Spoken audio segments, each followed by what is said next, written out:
بسم اللہ الرحمن الرحیم۔ راہ تصوف اور سلوک میں سلسلہ عالیہ نقشبندی شریف کے اندر بڑے بڑے بزرگ گزرے ہیں۔ جناب سیدنا خواجہ محمد بہاؤالدین شاہ رحمۃ اللہ مبارک کی جو دادا مرشد تھے یا مرشد اول جناب بابا سماسی رحمہ اللہ، اس کی جس ہستی سے نسبت تھی اس کا نام تھا خواجہ علی رحمتی رحمۃ اللہ علیہ مبارک۔ اس مبارک کے کچھ مختصر سے ملفوظات اور حالات جس سے ہمیں اندازہ ہوتا ہے کہ ایک انسان کو کس طرح اللہ تبارک و تعالیٰ سے تعلق قائم رکھنا چاہیے۔ اور اس مبارک کی تربیت تھی جناب بابا سماسی کو، اور اس کے بعد امیر کلال رحمہ اللہ کو، اور اس کے بعد جناب خواجہ خواجگان خواجہ محمد بہاؤالدین مبارک کو، جس کو شاہ نقشبند کہا جاتا ہے۔ ان مبارک ملفوظات کا اور تربیت کا اثر تھا۔ حضرت خواجہ علی رحمتی مبارک، جس کو خواجہ عزیزان بھی کہتے ہیں، بہت بڑا نام ہے اللہ کے دوستوں میں، بہت بڑی شان ہے آپ مبارک کی۔ بخارا آپ کا جائے پیدائش ہے، بخارا کے قریب رامتن کے علاقے میں، اسی لیے آپ کو رامتنی کہا جاتا ہے۔ تقریباً 2 کوس کے فاصلے پر ہے وہاں سے۔ بہت بڑی شان تھی آپ مبارک کی، اور آپ مبارک بھی جناب سیدنا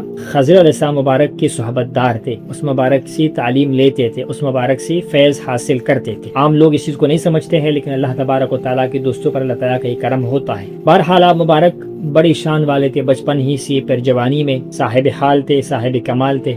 اللہ نے آپ کو بہت بڑی شان دی تھی، اور سلسلہ عالیہ نقشبندی کے خواجگان میں آپ کا نام ہے۔ جس طرح ہم نے تذکرہ کیا تھا جناب سیدنا خواجہ غیجان رحمہ اللہ مبارک کا، تو آپ مبارک بھی ان ہستیوں میں شامل ہے۔ بہت بڑا نام ہے آپ مبارک کا۔ ہماری علاقے کا بہت بڑا نام ہے جناب شیخ علاء الدولہ سمنانی رحمہ اللہ مبارک کا، وہ بھی بہت نیک درویش شخصیت تھے۔ آپ کی بارگاہ میں انہوں نے ایک درویش کو بھیجا، اور اس درویش نے 3 سوالات کیے۔ 3 سوالات کی آپ نے اس کے جوابات دیے۔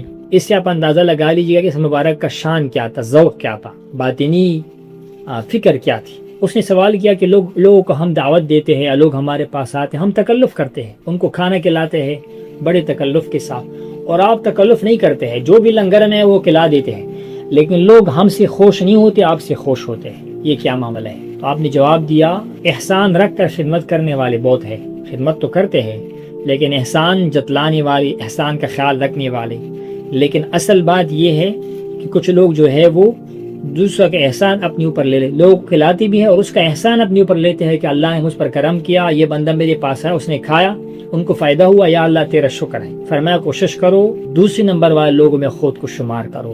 یہ ہمارے حضرات کا طریقہ بھی ہے کہ لنگر کھلاؤ، لوگوں کو اللہ کی رضا کے لیے کھلاؤ۔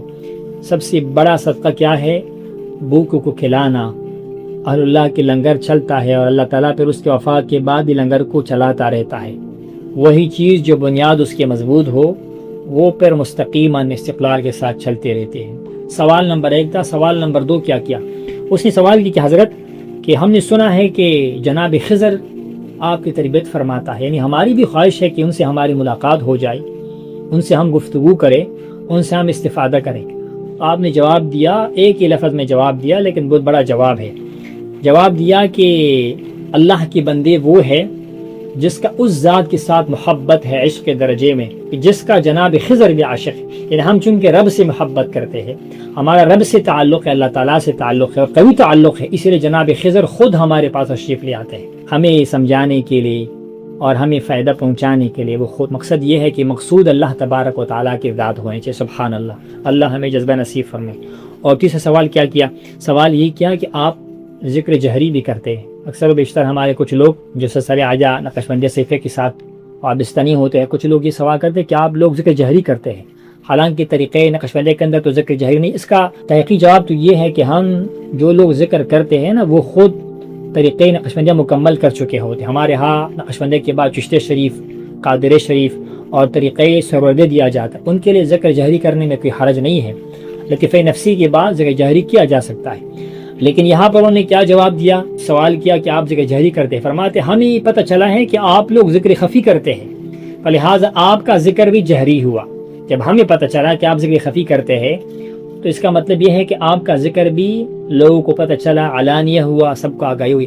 مقصد کیا تھا؟ کہ اصل مقصد یہ ہے کہ آپ کا تعلق دل میں اللہ تبارک و تعالیٰ کے ساتھ ہونا چاہیے، آپ کا تعلق رب کریم کے ساتھ ہونا چاہیے، آپ کا تعلق اپنے رب کے ساتھ ہونا چاہیے۔ باقی یہ ہے کہ خفی ہے یا جہری ہے، مقصود اللہ تبارک و تعالیٰ کی ذات ہونا چاہیے۔ اللہ نے آپ کو جذبہ عطا فرمایا تھا۔ اور جناب خواجہ علی رحمتی مبارک ہی کا ارشاد گرامی ہے، آپ سے کسی نے پوچھا ایمان کی حقیقت کیا ہے؟ ایک ایمان کی تعریف ہے نا، جو ہمیں پتہ ہے، اللہ تعالیٰ، اس کے فرشتوں، ملائکہ، کتابوں پر، آخرت کے دن پر ایمان لانا، اور اقرار باللسان تصدیق بالقلب کرنا۔ فرمایا ایمان یہ ہے اس کے علاوہ کہ بندہ نکلے اور ملے، خروج کرے اور دخول کرے، مخلوق کی تعلق سے خروج کرے اور رب کریم کی تعلق اور محبت میں داخل ہو جائے۔ یہ ہے ایمان کی حقیقت۔ ایمان کی حقیقت غیر اللہ باطن سے نکل جائے اور رب کریم کی محبت میں فانی ہو جائے، فنائی قلبی حاصل ہو جائے، آپ کا قلب رب کریم کے ساتھ متعلق ہو جائے۔ یہ ہے ایمان کی حقیقت، اور آپ نے اسی پر کام کیا، طریقہ عالی نقشبندیہ اسی کا نام ہے، اللہ ہمیں نصیب فرمائے۔ اور آپ مبارک صاحب صحوہ بھی تھے، صاحب سکر نہیں تھے۔ لوگ اعتراض کرتے آج کل نا، فلاں بزرگ نے یہ بات کہی، فلاں بزرگ نے یہ بات کہی۔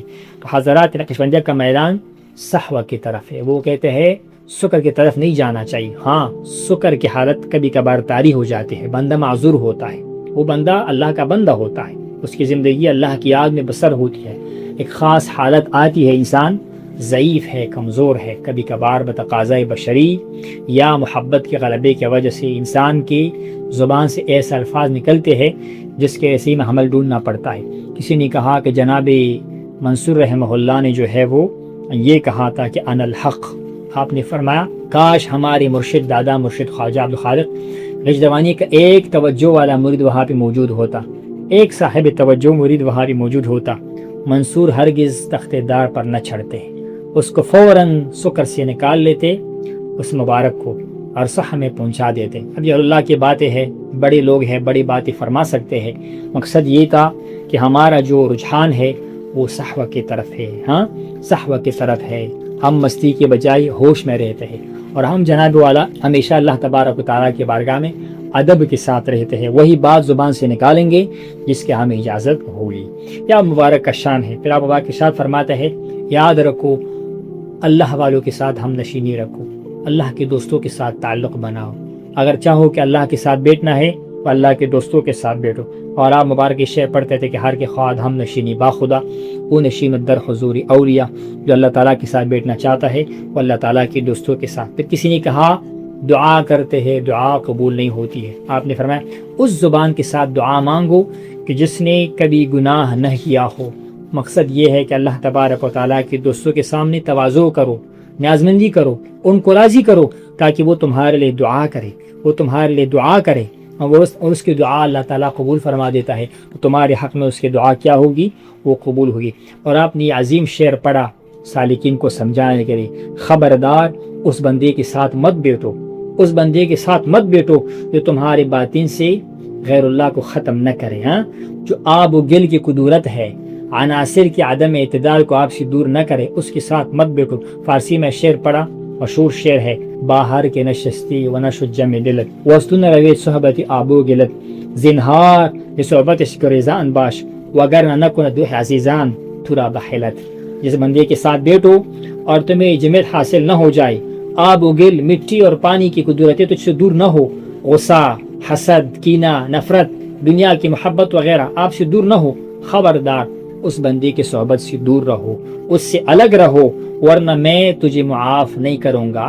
ایک اشارہ ہے نا اپنی مرید کی طرف، آپ کا مرشد عزیزاں آپ کو معاف نہیں کرے گا، آپ کی غلطی کو معاف نہیں کریں گے، آپ سے خوش نہیں ہوگا۔ آپ مبارک کا یہ شان ہے، نیکوں کے ساتھ صحبت رکھو نیک بن جاؤ گے، برے کے ساتھ رہو گے معاذ اللہ تو معاذ اللہ برے ہو جاؤ۔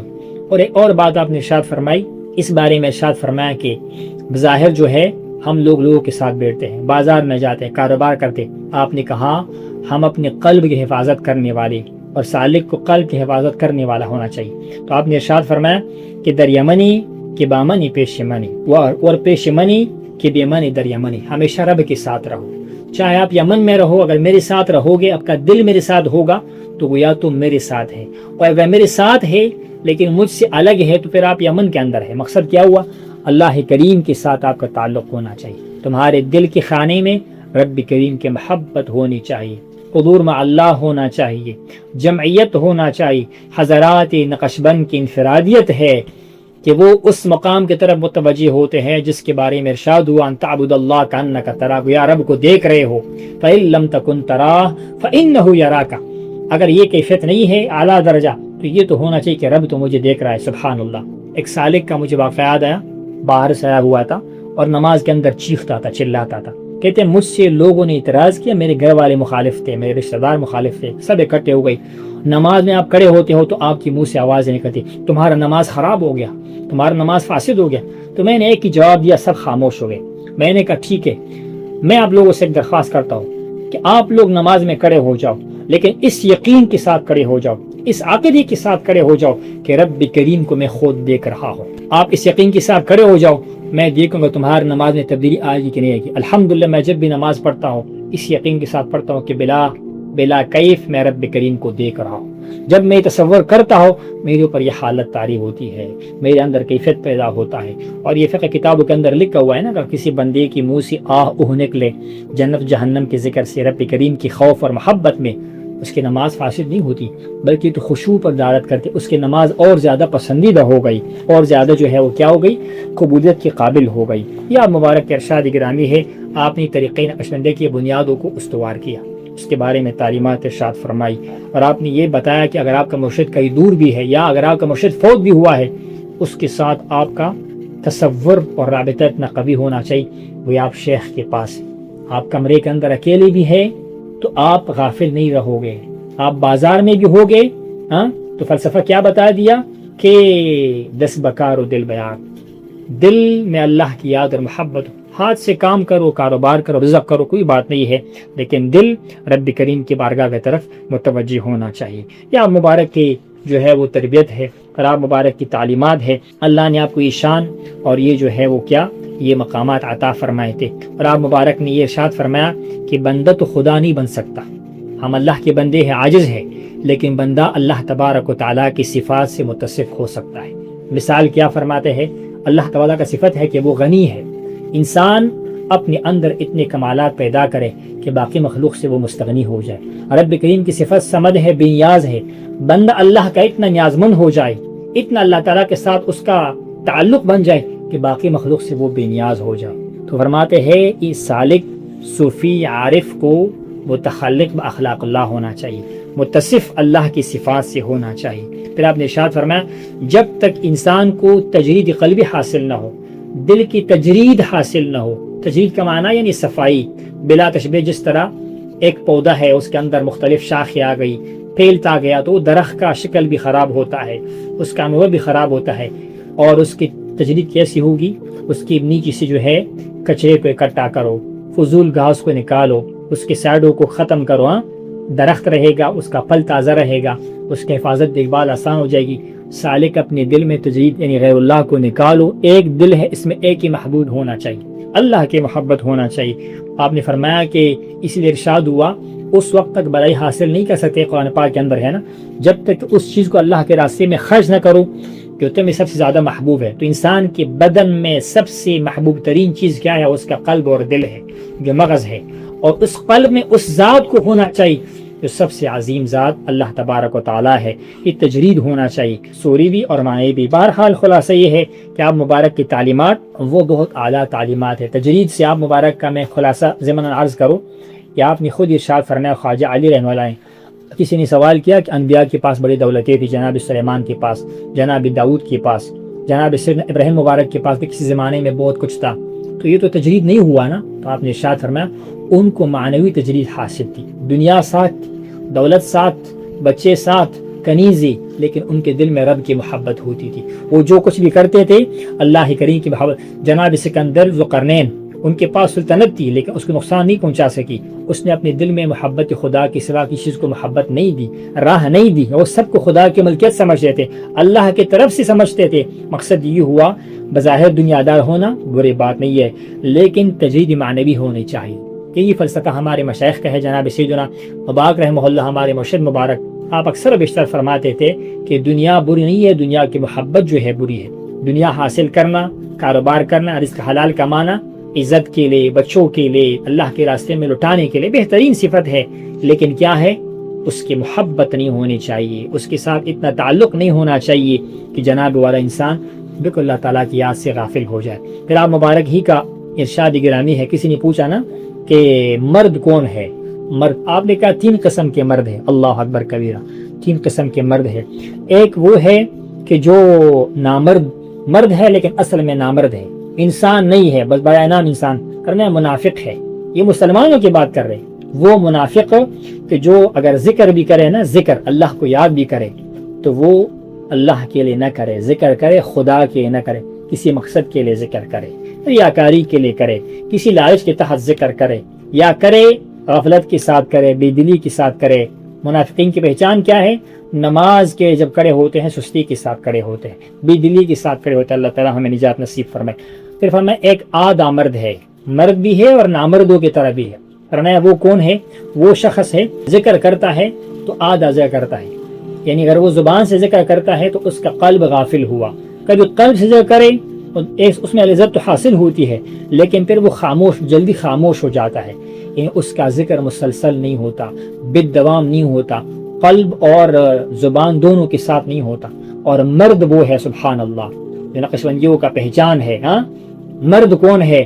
فرمایا کہ مرد وہ شخص ہے، وہ انسان ہے کہ جو کہ جس کی تعریف رب نے خود فرمائی ہے کہ میرے بندی وہ ہے، مرد وہ ہے کہ جس کو کاروبار خرید و فروخت اللہ کے ذکر سے غافل نہ کرے. بازار میں ہے، کاروبار میں ہے، گھر میں ہے، حضر میں ہے. رجال لا تلہیہم تجارت ولا بیع عن ذکر اللہ. ایسے لوگ ہیں اللہ کے بندے، ایسے مرد ہیں جن کو خدا کی یاد سے تجارت اور خرید و فروخت وہ غافل نہیں کر سکتی ہے. فرمایا تم بھی ایسے رہو. سالکین نقشبندی تم بھی اس کیفیت کو حاصل کرو، ہر حال میں یادداشت کی صفت سے اور یاد کرد کی صفت سے متصف رہو. اللہ ہمیشہ یاد ہونا چاہیے تمہیں، اور اس یاد کو پکا ہونا چاہیے، اس میں پختگی جو ہے وہ ہونی چاہیے. مبارک محلہ اسی کی زمن میں فرمایا کرتے تھے نا کہ ایک ہوتا ہے مرد، ایک ہے عورت، ایک ہے مخنث. فرماتے طالب الدنیا، جو دنیا کا طالب ہے اب اس کا مثال جو ہے وہ ہجری کی طرح ہے. جو طالب العقبہ ہے اس کا مثال مؤنث عورت کی طرح ہے. اور طالب المولا، جو مولا کا طالب ہے، اللہ کا طالب ہے، وہی جو ہے وہ مرد ہے، وہی جو ہے وہ رجال اللہ ہے، وہی اللہ تبارک و تعالیٰ کی کیا ہے، وہ کامل بندے ہے. یا مبارک کا شان تھا. اور آپ نے ایک اور بھی ارشاد فرمایا اس بندے کے بارے میں جو کہتے ہیں کہ مجھے دعا کرو. ماں کے پاس جاتے والدہ میرے لیے دعا کرو، باپ کے پاس دعا کرو، پیر کے پاس دعا کرو. اس فرمایا نہیں، طریقہ یہ ہے تم اس کا دل جیت لو. آپ نے ایک مثال پیش فرمایا، ایک شیخ کے پاس مرید آیا کہ میرے لیے دعا کرو. شیخ تربیت کے لیے فرمایا، لالچ کے نہیں، تربیت کے لیے جاؤ، میرے پاس گھر میں لوٹا نہیں ہے وضو کرنے، لوٹا لے کر آؤ، جب میں لوٹا دیکھوں گا مجھے تمہاری یاد آئے گی، تمہارے لیے دعا کروں. اس میں اشارہ تربیت کی طرف تھا. انسان جب وہ کام کرے جس سے رب خوش ہوتا ہے، ہمیشہ اس پر رب کی رحمتوں کا نزول ہوگا. آپ وہ کام چنو. صحابہ کرام کی پہچان کیا تھی کہ جو ہمیشہ اس لالچ میں تھے، یبتغون فضلا من اللہ رضا، اللہ کا فضل رضا ہمیں کیسے حاصل ہو، اس طرح میں وہ کام کرو کہ تم اس محبوب کے دل میں جگہ بنا لو. وہ خود بخود تمہارے اوپر کرم کرے گا، تمہارے لیے دعا کرے گا. اگر انسان ہے، اگر رب ہے، تمہارے اوپر رحمت کا نزول فرمائے گا. یہ مبارک کے ارشادات گرامی ہے، بہت خوبصورت ارشادات. انشاءاللہ مزید ارشادات انشاءاللہ پھر کسی نشست میں بیان کریں گے. لیکن مبارک ہمیشہ یہ فرمایا کرتے تھے، ایک قول مبارک کا یہ ہے کہ ہمیشہ آپ کا حال قال پر حاوی ہونا چاہیے. زبان سے کم بولو لیکن تمہارے دل میں بہت کچھ ہونا چاہیے. پھر آپ نے ارشاد فرمایا، مثال پیش کی علماء ظواہر کا اور عارفین اللہ کے دوستوں کا، کہ علماء ظواہر محنت کرتے ہیں، مدرسے میں جاتے ہیں، 40 سال مشقتیں اٹھاتے ہیں. کس لیے؟ ہمیں عزت و مرتبہ جو ہے مقام ملے، بادشاہ کی نظریں میں آ جائے، لوگوں کی نظروں میں، اس کو وہ مل جاتا ہے. عارف اپنے رب کو راضی کرنے کے لیے محنت کرتے ہیں، وہ بھی 40 سال لگاتے ہیں. پھر کیا ہوتا ہے؟ جب رب راضی ہو جائے، رب حاصل ہو جائے، پھر کوئی کمی جو ہے وہ نہیں رہتی. خواجہ عزیزہ رحمہ اللہ علی رحمۃ اللہ مبارک ہماری طریقہ خصمندہ کی بہت بڑا نام ہے. حضرت خواجہ صاحب مبارک شرقمہ مبارک کا وہ دادا مرشد کا مرشد ہے. اس کی تعلیمات ہمارے لیے نمونۂ عمل. اللہ تعالیٰ ہمیں عمل کرنے کی توفیق نصیب فرمائی. والسلام علیکم ورحمۃ اللہ وبرکاتہ.